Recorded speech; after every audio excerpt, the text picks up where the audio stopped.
dhegeystayaal saaxiibayaal kusoo dhawaada barnaamijkeenii alfu leyl waliila waa barnaamij tixanaha kaas oo aad kala socon doontaan haldoor media production. maantana waxaan ku bilaabahaynaa qeybta koobaad. dhegeystayaal iyo daawadayaal barnaamijkan wuxuu noo socon doonaa ilaa iyo 7 qaybood. aan ka bilowno qeybtii koobaad iyo alfu leyl waliila.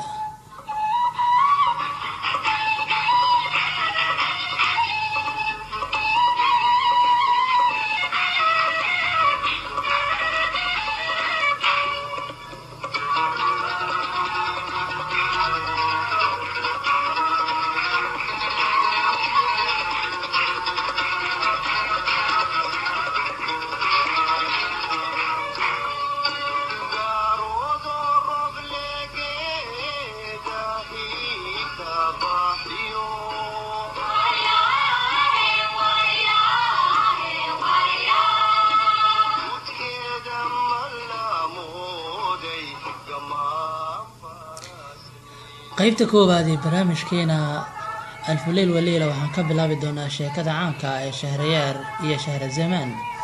Shahriyaar iyo Shahrazamaan waa laba walaalo oo isla dhasheen isla markaana kala degan laba magaalo oo kala fog kadib markii aabahood oo dhintay oo u kala qaybiyay boqortooyadiisii ama saldanadiisii.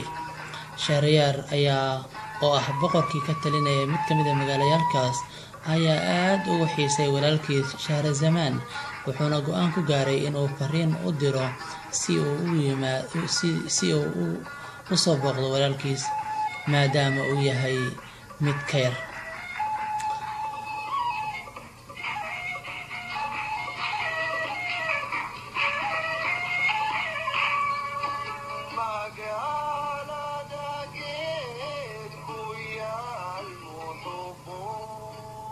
markii ay fariintii gaartay Shahrazamaan, walaalkiis fariintiisii aad ayuu u soo dhaweeyay, wuxuuna go'aansaday in uu raaco dadka ergada ah ee loo soo diray, wuxuuna u kala dhiibay howlihiisii dadkii gacan yarayaalkiisa ahaa si uu u aado magaalada walaalkiis Shahriyaar. waxaana uu bilaabay tabantaabada safarkiisii uuna fuliyay arrintii uu walaalkiis ka dalbaday, wuxuuna u dhaqaaqay dhanka iyo safarka. nasiib darrase intuu jidka sii socday ayuu wuxuu soo xasuustay hadiyad qaali ah ee ugu talagalay walaalkiis Shahriyaar.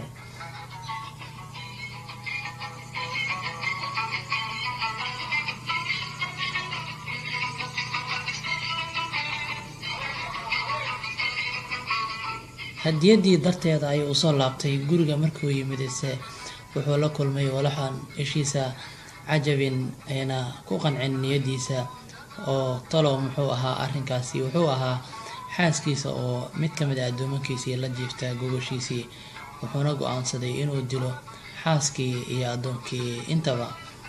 sidaas ayuuna uga soo tagay gurigiisa isigoo aad u caraysan.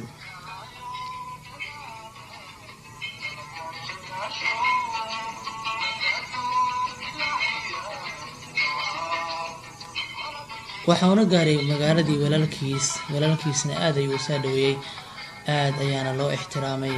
waxaana loo qabtay xaflad weyn oo dadkii magaalada ku noolaa dhammaan isku imaadeen.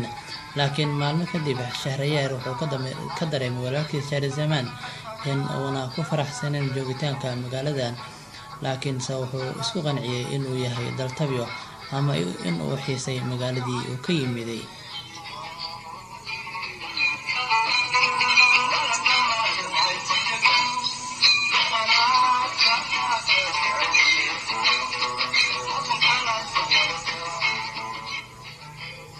Shahriyaar ayaa maalmo ka bacdi u baxay safar bilaa oo ugaar u aadi jiray, wuxuuna u dhiibay magaaladii taliskeeda walaalkiis Shahrazamaan oo mar dhow u yimiday. Shahrazamaan wuu ka aqbalay arrintii uu soo jeediyay walaalkiis, laakiinse waxaa xeeraya fandhaal kala dhaceen. habeenada ka mid ah markii uu arkay Shahrazamaan walaalkiis Shahriyaar xaaskiisii oo ku wada jirta fal aanan boqortooyada lagu aqoonin, isla markaana aan caado u ahayn reer boqor iyo wixii ka agdhowba.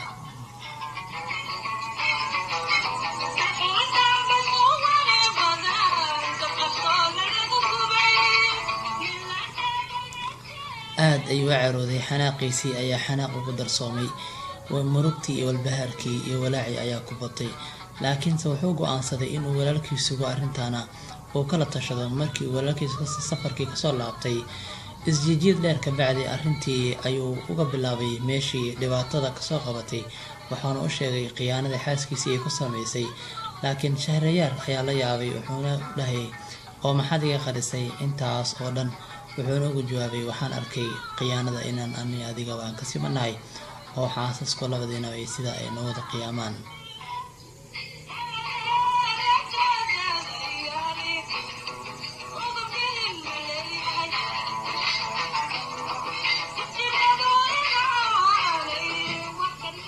Shahrayaar aad ayuu u carooday, wuxuuna rumaysan waayay waxyaabaha uu u sheegay walaalkiis Shahrazamaan. wuxuuna go'aansaday inuu safar been ah u baxo, isla markaana magaalada uu iskaga tago. safarkii beenta markii uu baxay ayuu soo laabtay xilli aan looga baran inuu soo laaban jirin ama caadadiisu aysan ahayn inuu soo laabto.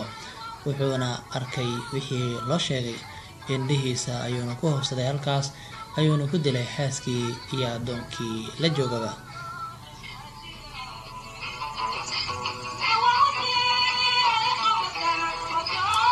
maalmo kadib waxay ka baxeen magaaladii, waxayna aadeen meel ka fog magaalada. laakiin waxaa ku soo dhacay Shahrayaar arrin ugub ah oo aan weli dunida ka dhicin. talow arrintaasi maxay noqon doontaa?